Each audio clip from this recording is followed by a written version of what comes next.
मित्रांनो, खरंच जर देशात कुणाला होणाऱ्या डॉक्टरांबद्दल म्हणजे जे कोणी विद्यार्थी आता 12वीची परीक्षा पास झाल्यानंतर नीटची परीक्षा पास झाल्यानंतर MBBSला जॉईन होत आहेत आणि ते नंतर समाजामध्ये डॉक्टर म्हणून येणार आहेत, ह्या विद्यार्थ्यांची खरंच जर कुणाला काळजी असती तर मला वाटतंय की ही जी प्रायव्हेट कॉलेजेसची फीस आहे ना, माहिती आहे कुणाला की ही फीस दर वर्षाला किती आहे एका MBBSच्या विद्यार्थ्याला?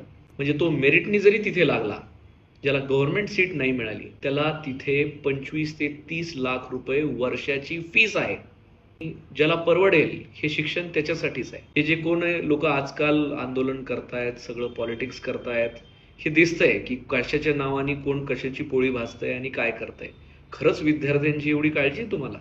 कारण विद्यार्थ्यांसाठी त्या पालकांना माहिती आहे किती दिवस रात्र काढून त्यांनी अभ्यास करून त्या मुलाला MBBS बनवण्याचं स्वप्न केलंय आणि त्या स्वप्नामध्ये जेव्हा एखादा मार्क जरी कमी पडतो आणि त्या विद्यार्थ्याला प्रायव्हेट कॉलेजला ॲडमिशन घ्यावं लागतं, तेव्हा तो पैसा कुठून आणायचा, ती फीस कुठून आणायची, त्याच्या विरोधात कुणीही बोलत नाहीये. ही सिस्टीम कुणी केली आहे, कधीपासून आहे? म्हणजे मला आठवतंय माझं 2004चं MBBSचं ॲडमिशन.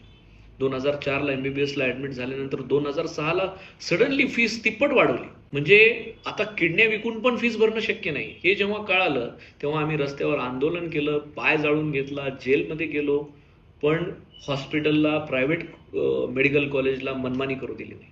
पण त्यावेळेला समाजातला कुठलाही वर्ग आमच्यासोबत आला नाही, कारण आम्ही एकाही पॉलिटिकल माणसाला सोबत घेतलं नाही, कुठल्याही पक्षाच्या माणसाला आम्ही सोबत घेतलं नाही. मला अजूनही आठवतंय की आम्ही विद्यार्थ्यांनी मिळून ते आंदोलन सक्सेसफुली जिंकलं, ज्याच्यामध्ये कुठल्याही पॉलिटिकल पार्टीचा नेता किंवा कुणालाही आम्ही पुढे केलं नाही.